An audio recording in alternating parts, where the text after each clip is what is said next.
Greetings and welcome to Echoing Faith Today, a podcast conversation on themes of impact and relevance in evangelization and catechesis. I'm Dr. Jem Sullivan, host and faculty in the School of Theology and Religious Studies at the Catholic University of America. On this podcast, we hear from scholars, experts, and those on the front lines of evangelization and catechesis. So welcome back and thank you for taking your place at this table of conversation. What does it mean to say that beauty is a path to encounter God? And what is the place of sacred music in the church, in evangelization, and in the faith formation of children? To shed light on these questions, I'm delighted to welcome to the podcast Dr. Christopher McElroy, Director of Music at the Liverpool Metropolitan Cathedral in the UK. In that role, Dr. McElroy has overall responsibility for the musical content of services at the cathedral.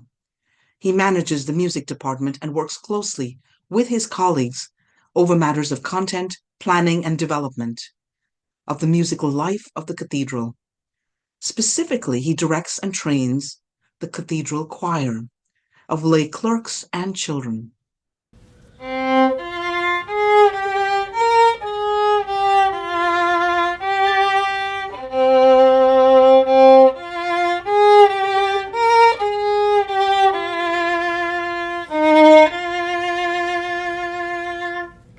Dr. McElroy, we are so grateful you can join us today to reflect on the theme of beauty and the sacred music of the church. This is a theme that is highlighted in the Directory for Catechesis from the Vatican's Dicastery for Evangelization. So thank you for being with us today and a warm virtual welcome to the Catholic University of America. It's a pleasure, and I'm very grateful that you've invited me to share some thoughts with you today. Thank you again for being with us. You know, in recent years, there's been a growing appreciation for the place of beauty in the life of the church in evangelization and in the formation of children and adults. So I thought we might begin with the question, what is the place of beauty in human experience? And from your perspective as the cathedral's director of music, why is it important for children to experience beauty in art and in music? Yeah, it's a very big topic, isn't it? So thinking about that, we live today in what might be called a very chaotic world. We're surrounded by information. We all have cell phones, mobile phones, we have computers, we have emails, and it's very difficult to discern, I think, where should we be putting our time and energy? And in many cases, God is entirely absent in people's mobile phone, in people's emails, in the music that's on in the background, in everything that we do. And you think about a lot of the social media that people do. We think about what is the truth that they see in social media, and the simple answer these days seems to be truth is what you make of it. It isn't anything other than that. And then we think of the good in life. Good these days is helping somebody across the road or whatever. But again, the difficulty, I think, as somebody who works with children and is trying to catechize them, is that none of these things are actually rooted in the faith. They're not rooted in God. So we've got the truth, we've got the goodness, and then of course we have beauty. And as a society these days, I find that beauty is very much in the eye of the beholder. And so many of us now, we decide what we think is beautiful, and that's that. And if I think it's beautiful, then it is beautiful. And I think from that starting point, I realised that we do have to work very hard when it comes to catechizing young people in particular, to try and get them to see that things are different. And also the importance there that goodness, truth, beauty are all together. They all rotate. and one without the other two just isn't the sort of the way to go in this modern world. But that's a starting point which I find is diametrically opposite to most young people today. So I start from that point just to say that I think it's important to acknowledge all of that before we try then to work with young people. So I start with young people and saying, questions like, well, what if beautiful is actually less to do with you and more to do with the object or the artifact or the composition that you're coming into contact with? And after they've sort of looked at you blankly, you say, well, what if that piece of music actually is changing you on the inside? Cue more looking blankly. And eventually, after more conversation, do you feel different after that? What does it make you feel? And, you start opening that conversation. And then I think people come to that understanding that actually, and I think a crucial point, beauty is a two-way process. It is the artifact, the object, the piece of music is revealing something to you. But unless you're willing to engage with that, then it's going nowhere.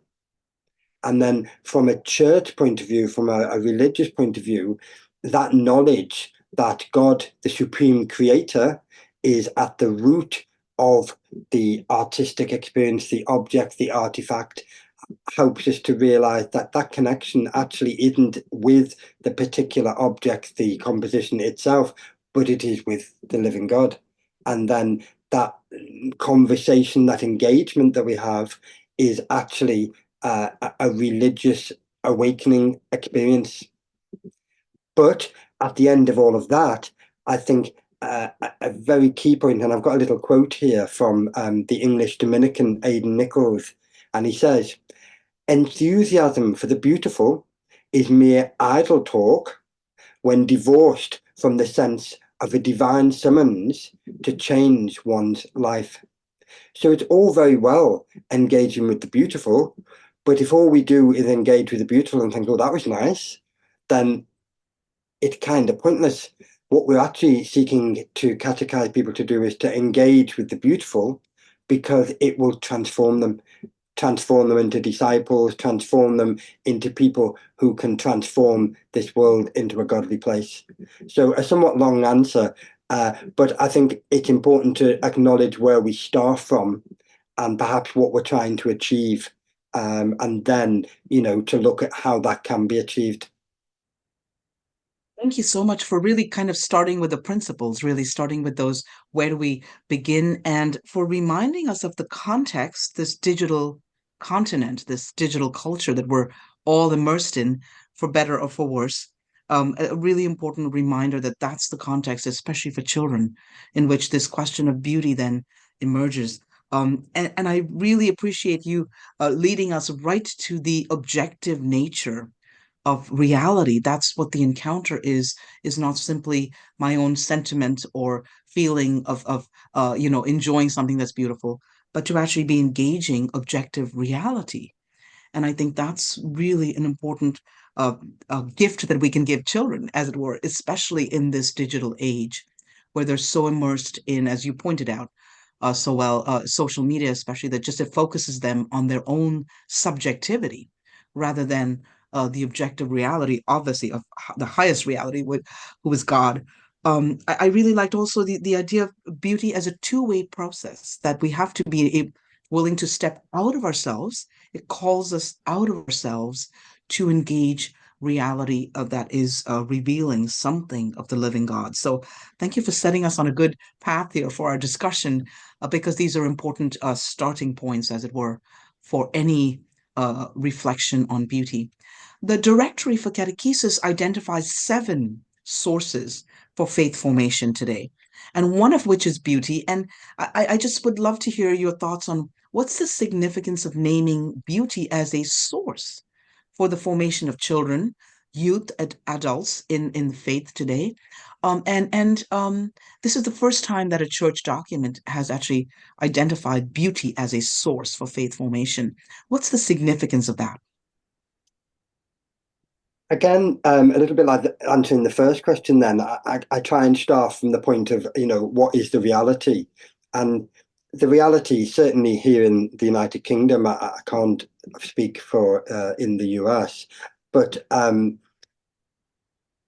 teaching, let's say doctrine of the church, the teaching of the faith is taught in almost what I'd call facts and figures.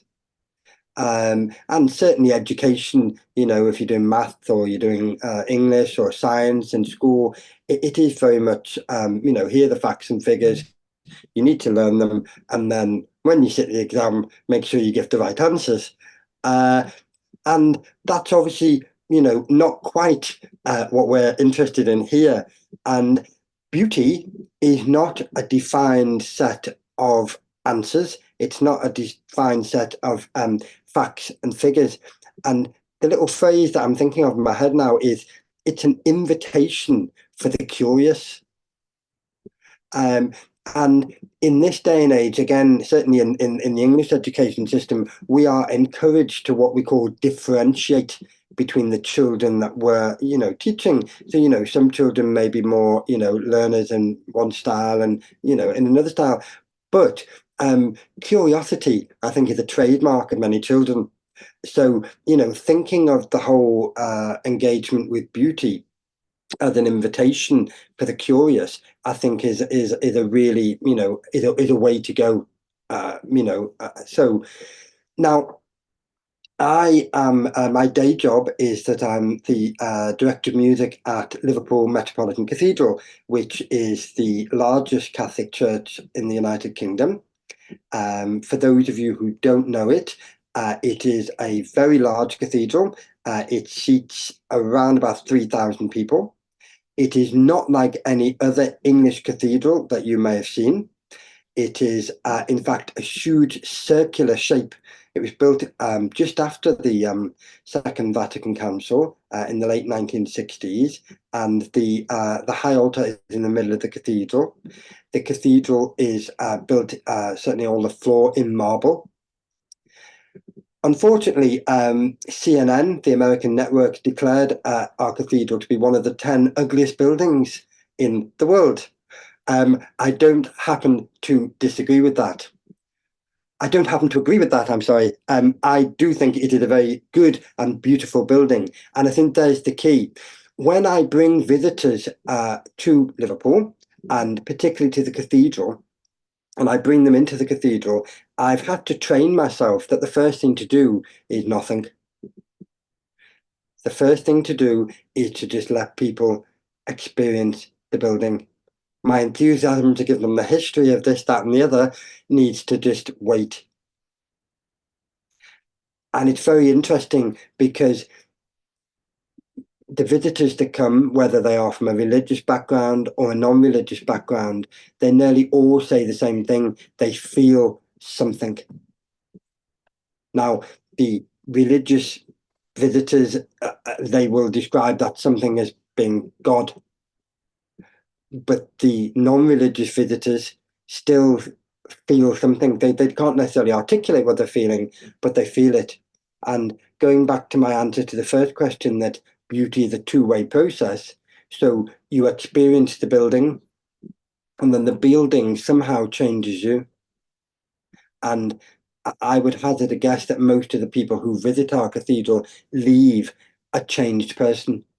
Now, are they changed to the experience that they'll go out and transform the world? Well, that's, a further question, and I obviously don't ask them all of that. But I use that as an illustration that a real engagement.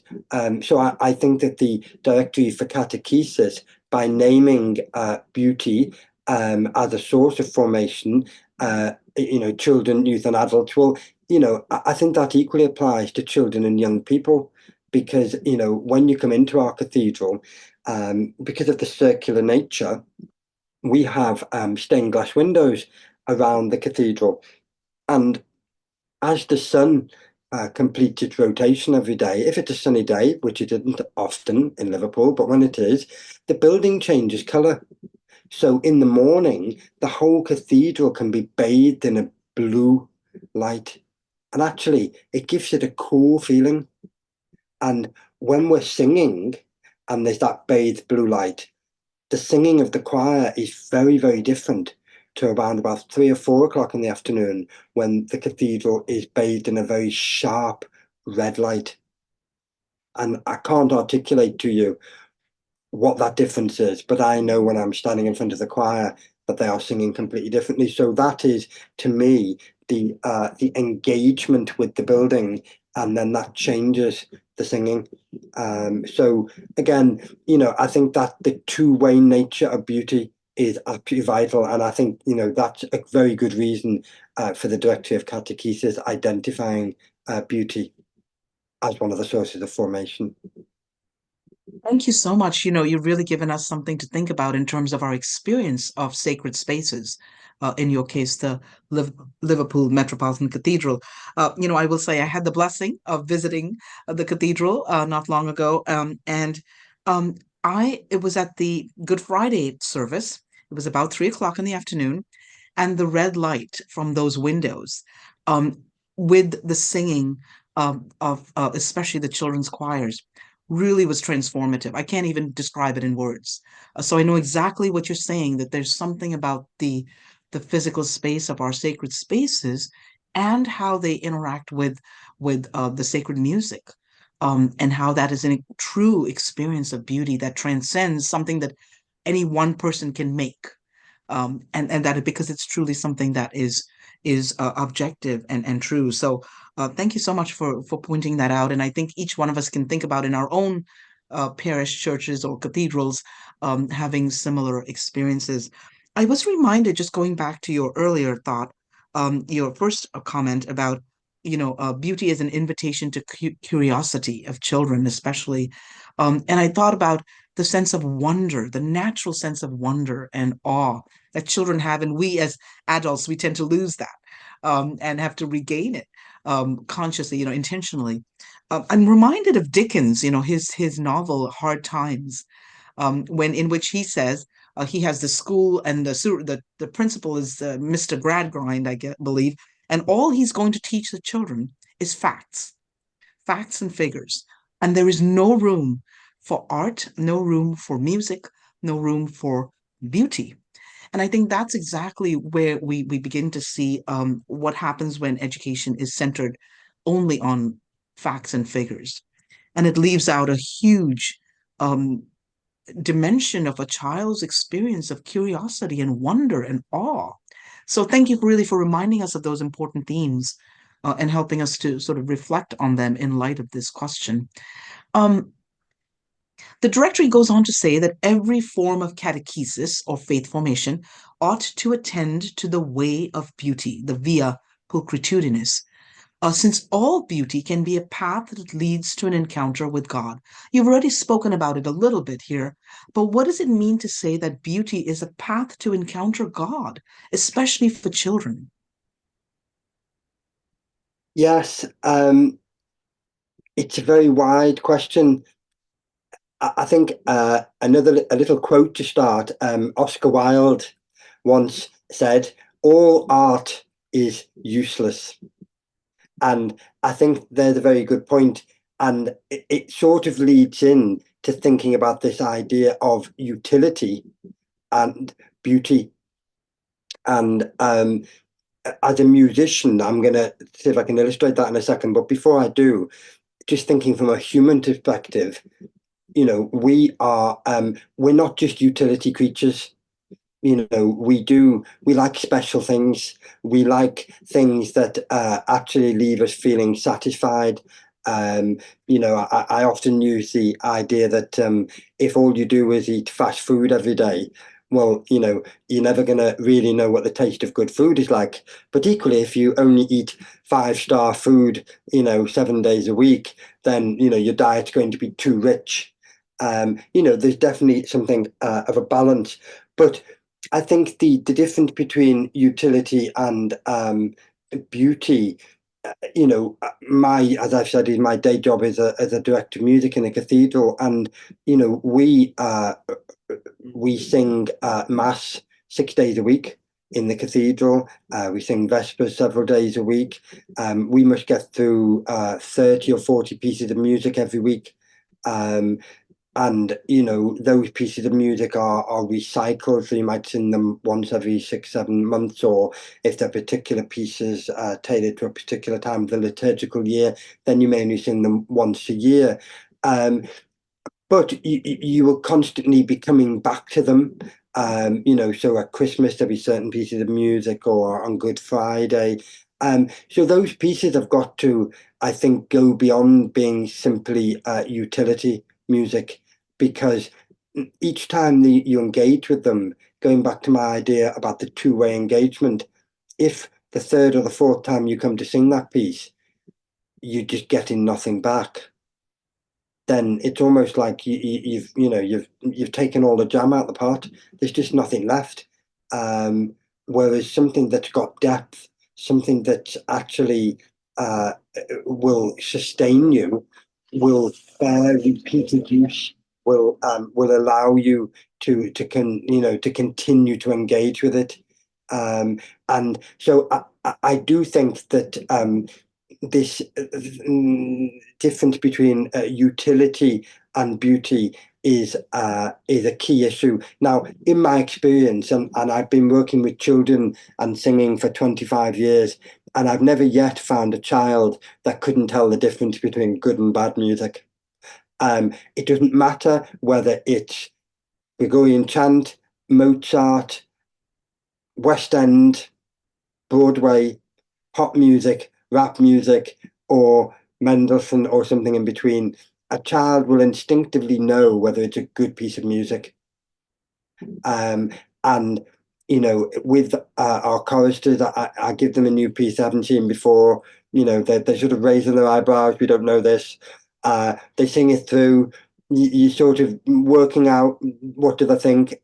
And normally after 2 or 3 rehearsals, it's obvious if they think it's worth it. Now, worth it, it can still be a tremendously difficult piece of music, and after 3 rehearsals, they can only sing a few bars correctly. But they're up for the challenge because they can see it's worth it. But equally, after 2 or 3 rehearsals on a piece, I can tell sometimes that it's not worth it, and that they've already given the thumbs down to the piece. So I think that children have this nose, whereas of course we adults have got so many preconceptions. So we see the pieces by Mozart, we're going to assume it's a good piece of music because we know Mozart was a great composer. A 7-year-old has barely figured out who Mozart is yet. But if it's got a nice tune and he can sing it, then it's going to be good quality to him. Whereas we'll make those prejudgments. So I think that difference between, the art being useless, in other words, it serves no purpose other than the fact that it's enjoyable to sing, and it gives a sense of engagement, and over time reveals something. I think to a child is particularly important, perhaps more so than we as adults. That's really so intriguing. Your points here about the utilitarian society cultures that we are all somehow, I think, engaged in, especially through the digital continent, the digital culture, that creates all of this false value, really, and we think that things are important when they're not. But the idea that the utilitarian needs to be really resisted, especially when it comes to children and their formation, to help them see that something that can be completely useless is in fact of the highest worth, and that it's okay to engage in it, quote unquote, useless activity, because it's serving a higher function. It's serving a higher cause. It's actually leading us to transcendence. And so I'm really fascinated by your observation that children have this nose for what is beautiful. And we tend to think of that as something that only experts and connoisseurs and experts like yourself, who spend so much of your professional life and career around beautiful sacred music, would know. And yet you're saying children, a 7-year-old child can intuit that something is beautiful or not. And it kind of reminded me of Plato. Plato saying that from a young age, music can actually conform a child to what is true and good. So it's kind of before they have systematic moral formation, music can actually bend them, if you will, incline them to what is good. So there's kind of a implicit moral formation. And Plato said that. And he said ugly music has the ability to deform a child and to make them not understand or not intuit, as you were saying, what is beautiful. So just your thoughts on that, because that's really fascinating. Well, our so we in the British or English cathedral choir system is that we have usually children, boys or girls, singing the top part of the choir, for want of a better word, and then adult singers who sing the lower voices. And in common with many English cathedrals, we have both boy treble singers and girl treble singers, and they tend to sing separately from each other. But what they have in common is that they live the sort of the church's liturgical cycle out. So what you've just said there about Plato and the formation through music. So our choristers live the liturgical year because they're singing at mass every day. They hear the first measure of a piece of music, they will instinctively go, that's Christmas, or that's Good Friday, or that's the presentation of the Lord, because there are certain chants, certain hymns, certain pieces of music that are associated with those days. And to sing them on another day would be wrong. So, for example, you can imagine how everyone feels when we record a CD for Christmas in July. There is nothing quite like doing that, where in this country it's the 1 month that's normally warm. We're all in shorts and t-shirts and we're singing Away in a Manger or something similar, but the dislocation is immense. But I think so. Our choristers almost are like monastics. They live that music from the inside and they are transformed over time, evangelized over time, things that they don't understand at the beginning. They could be singing the Allegri Miserere, a very famous piece of music, and the first couple of times they sing it, they don't have any clue that it's a special piece, it's just another piece they sing. But by the third or fourth year in the choir, it's dawned on them that it's a big piece and that they want to sing the big solo that comes. So sir, when's the Allegri coming? When are we singing that? And then another boy will say, don't be silly, it's on Good Friday every year. We don't sing it any other time, it's on Good Friday. So then by the third year, they know it's on Good Friday. So then they're asking, when's Good Friday? And by the fourth year, they've realised that Good Friday comes at the end of Lent. So, it's that sense of, each year they learn more. And of course, by singing that piece 3, 4, 5 years on the run as a chorister, they enter into that piece in a different way each year. And of course, then that piece of music or that experience stays with them for the rest of their life, and hopefully has transformed them in some way. So I do think, that idea of music transforming, but in my case, over a longer period of time. It's not just what happens on one day. It really is coming back to a piece of music or experiencing the liturgical year, but living the liturgical year, and that's the key bit. That is just such a profound insight, honestly, because I think that that's something that we've begun to see, that we spend so much of time preparing children for that one moment of reception of a sacrament.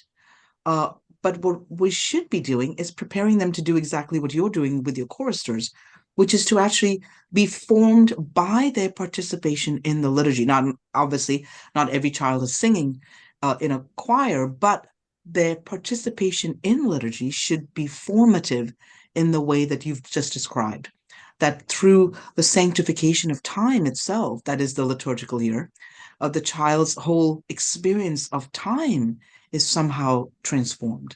And they begin to see themselves now as part of God's plan of salvation history unfolding in the life of the church in the here and now. And that's I think, a powerful experience for a child to have. So again, thank you for the amazing work that you do with the children, but that all of these things are happening as well. It's not just the education in beautiful sacred music, but they're actually being conformed to the Lord, we could say, uh, in and through the liturgical year, which is the sanctification of time itself. I'd like to just move on then, since we're talking about this topic. In various church documents, we read that the musical heritage of the church is of inestimable artistic and spiritual value. We often read that in church documents. And it says it's also a vehicle for faith and constitutes a precious asset for evangelization because it instills in the human spirit a desire for the infinite. You've already kind of alluded to this, but can you explore with our audience just how the education of children in the musical heritage of the church not only introduces them to its artistic value, but is also a means of evangelization? So I'm a strong believer that music can speak or engage with people in a way that words by themselves can't do. So music can touch people, music can engage people, music can transform people in a completely different way. And again, going back to that idea of differentiating, you could play, let's say that we play a piece of music that's got a connection for some people in the room. So, for example, here in the United Kingdom, we have a hymn that's called "Eternal Father, Strong to Save," and it's very strongly connected in this country with the maritime industry. So, for example, when the Royal Navy have a parade or a church service, it would be sung, and it's got a very strong connection to that community of people. So if you sing it, people with that background will have a particular connection and a particular understanding of that piece of music, but everybody else in the room doesn't. They have a very different. So I think it's always important that music will have a different effect. It might have been your grandmother's favorite piece of music, and when it's played at her funeral, it has a particular meaning to you because you know that it's connected to your grandma, but to everyone else, it's just another piece of music. So music transforms different people in different ways, and we should never assume that it is just because it affects us in a particular way. In some cases, not at all. That in fact it won't. So church musicians can be snobby sometimes. I don't know if that's a word in American, but I guess what I mean is, we can think of a piece of music as being beneath us and not worthy of our time. But equally, for other people, it could be the music that speaks to them and is transformative. So, I think it's very important that we are open to all things. I mean, clearly within a particular set of circumstances. So, and on that line of, the way that music affects people differently and evangelizes them differently, I was just reflecting on this. I have a number of choristers in my choir who have what our education system would describe as special educational needs. You may have a different term for that in the US, but these are children who don't always engage quite as well with the traditional sort of facts and figures, and they often require some additional support. Again, it's very interesting that some of these children are, to put it bluntly, musical geniuses. They can see patterns in music that none of the other children see. They can see connections in the music that many of the other children don't see. They engage with the music at an entirely different level to many of the other children. So, I think that this notion that, music speaks to people perhaps more broadly than words alone. I mean, I often say this, and perhaps it's not the right thing to say if there's any priests listening, but when people leave Sunday Mass at the end of the week, are they more likely to go out remembering sentences from the homily or singing a tune of something that they were singing at Mass? I would often hazard a guess that if the music was well done and that they, were able to engage with it, that it's more likely they would remember, something musical. And, certainly in this country, when it comes to, small children, a lot of the like basic maths and everything they learn, it's done by rhyme, and they That's right. learn to sing them, and that's how they memorize them. So I do think that the artistic value of music, particularly in terms of evangelization, has a broader what's the phrase, a broader utility or a broader use than we actually consider. And, Mm. think of a Sunday Mass, those people that struggle with simple text, and who of us remembers every point that was made in a 10-minute homily, even if the 10-minute homily is brilliant. And I often go remembering the key points, but Sure. I do think that music has an opportunity to engage people more broadly. I think is what I'm trying to say there.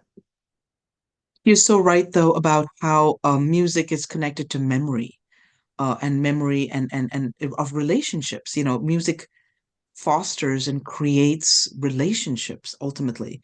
And that's why I think you're right that we have to be um, open to the different forms of music that people have connected to and have relationships to, because ultimately that's what we want to draw them into through evangelization. To a relationship with Jesus himself, with the Lord. And so that's where, using those relationships that music has created in a community, helping them to then be connected to something bigger, something deeper is really good. Yes, we call them children with special needs here.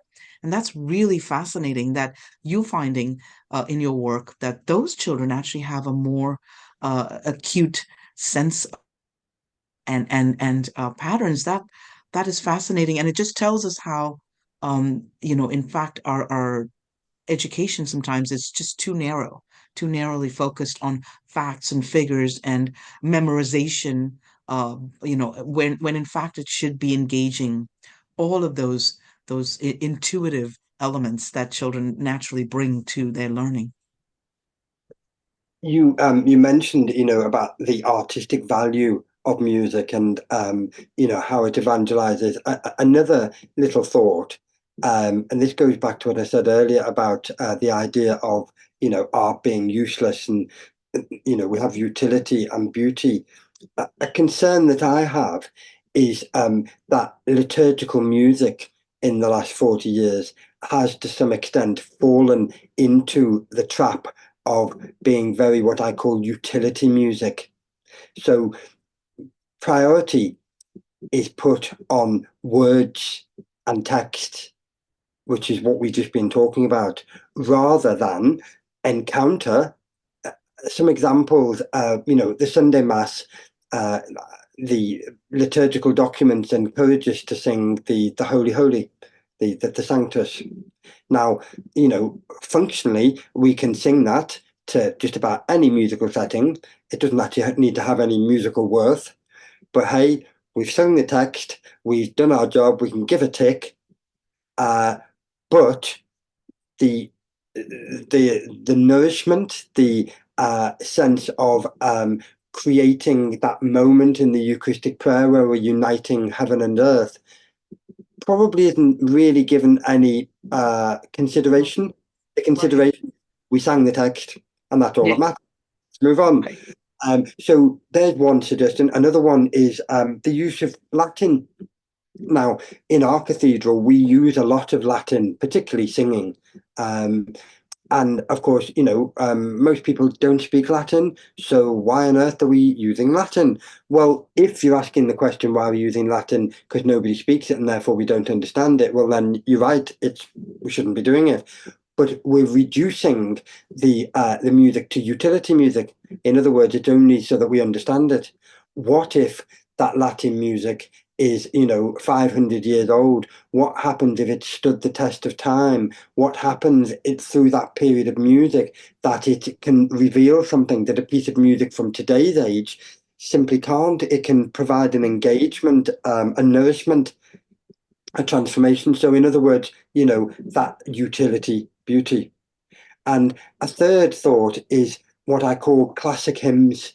So we think of Praise My Soul, the King of Heaven, Yeah. or Love My Shepherd Is, or Praise to the Lord, the Almighty. These are older texts, often English, and I think that may present a particular issue in other countries, and often with what I would call archaic texts, and also with texts that perhaps aren't as politically correct in this day and age. So some of the language or the metaphors that are used, and particularly, some of those metaphors might be quite English, referring to England or English sort of, things, are Right. outdated. So some perhaps might reject such text and say, well, people won't understand these, and therefore we shouldn't use them. Instead, we should only use texts that have been written in this age, that have got simple language and that everyone will understand. So there's just three sort of ways that I feel that we've fallen in many cases into the trap of utility, and therefore we are losing the opportunity for the transformative encounter of liturgical music, and also the evangelistic opportunity. Now, clearly, we're not losing all the opportunities, because the text can bring things, the music might do, but we're almost cutting off a good portion, by saying, well, if only the choir sings a piece of music and people can't sing along, well, then they're not participating. Well, you kind of hope now that we've moved beyond that and realised that actually participation is wider than that. But if we're asking the question, are people participating? No, can't do it.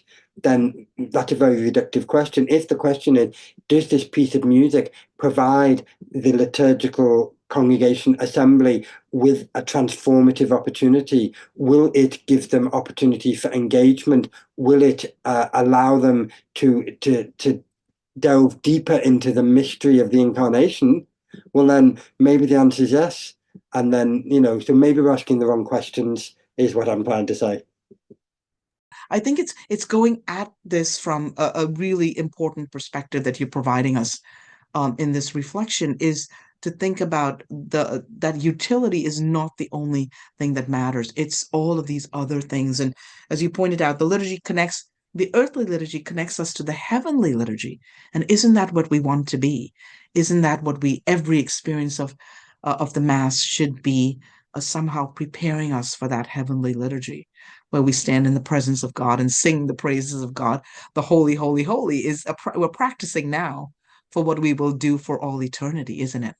And that's why it's so important that the music is beautiful. So really, and this is very helpful. So thank you so much for your excellent insights here. If I could just conclude, the Directory for Catechesis says this: art can have the merit of opening the person to the language of the senses, helping him to remain not only a spectator of the work of art, but to join in the performance. And so I think if we could just kind of end with that reflection on how does this unfold in your work of directing children's choirs at the cathedral? That the importance of performance, and that performance is precisely how they are transformed. So a bit about the spectator of the work of art, but to join in the performance. So that recalls to me the dramatics of von Balthasar. So we his trilogy, The Glory of the Lord, focuses in the first section on aesthetics, and I'm sure those who have read von Balthasar will recognise that many of the things I've said in this podcast have drawn deeply on his writing. But just very briefly, the dramatics of von Balthasar, the idea that God is the author of all things, and that we are all actors in the drama of God. for want of a better word, and that the star actor, the principal actor, is Jesus Christ. But just like any really good actor, he follows the intention of the author, but he gives it his own little twist. And we can see from the Gospels that, Jesus struggled. He knew what was coming, but, wasn't exactly looking forward to it, just like one would expect, anyone else would. So, he put his own spin on it, to use that modern terminology. But of course, going back to what you've just said about, the Sanctus, the Holy Holy, bringing heaven and earth together, I think Jesus being the principal actor and being on earth is, of course, what brings the heaven and earth. So the drama of life is a drama of heaven and earth, and the character that spans the two worlds, for want of a better word, is Jesus Christ. Again, in that modern terminology, the director of the drama, or the producer, is, of course, the Holy Spirit. And, it's the Holy Spirit that guides both Jesus, as we know from the baptism and other things, but indeed all of us. And crucially, is the person who brings the whole together. Because, when we go to watch a movie, it's the whole that we then reflect on as we leave. We may remember a particular moment, but it's the whole, what was the feeling of the whole? What was the message of the whole? So, but then we have us. And, a key thing that Bon Balthazar would say is we are not spectators. We are on the stage. We are actors in the drama.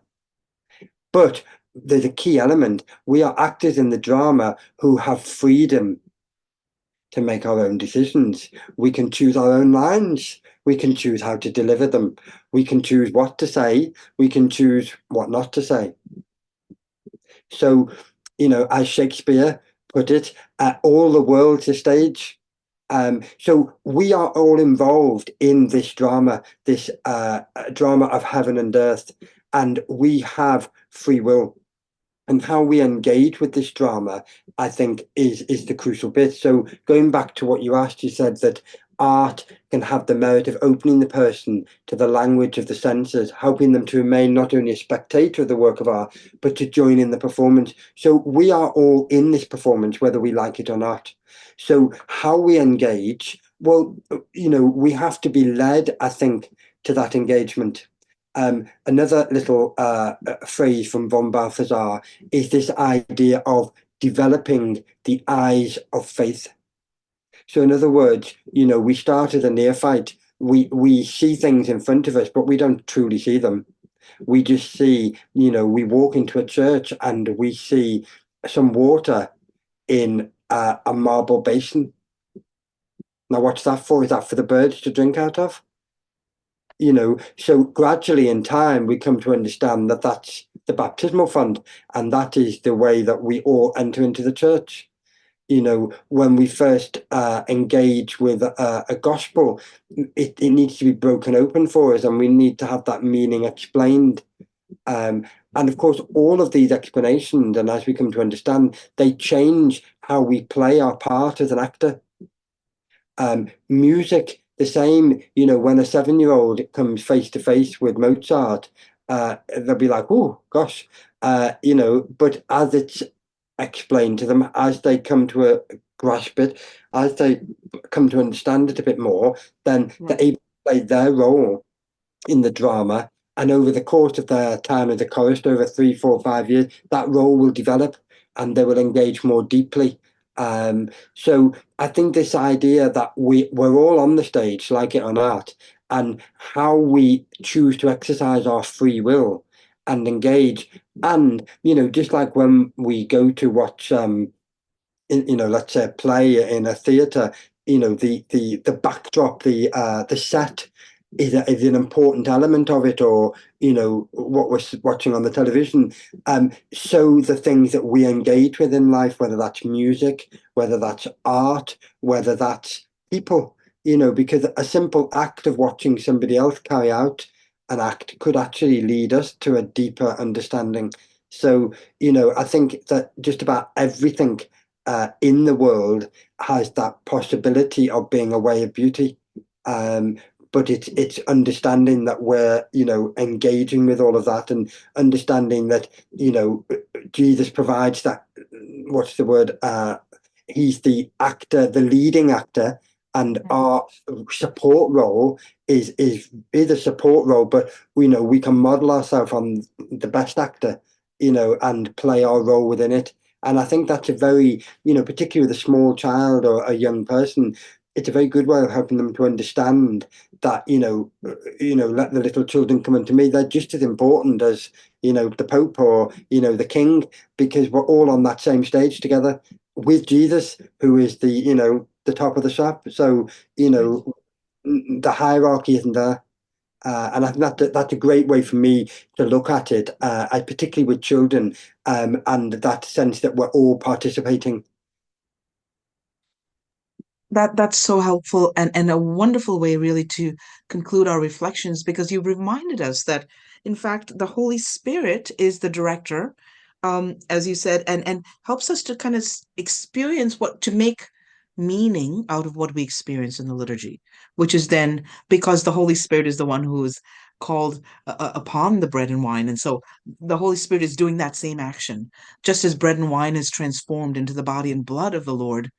We are meant to be transformed by that same Holy Spirit into Christ's presence in the world. And you write about looking at other examples. I mean, this is what the saints and the martyrs are, really, aren't they? They're showing us that it's possible to live in this way, to be participants in the drama of salvation history.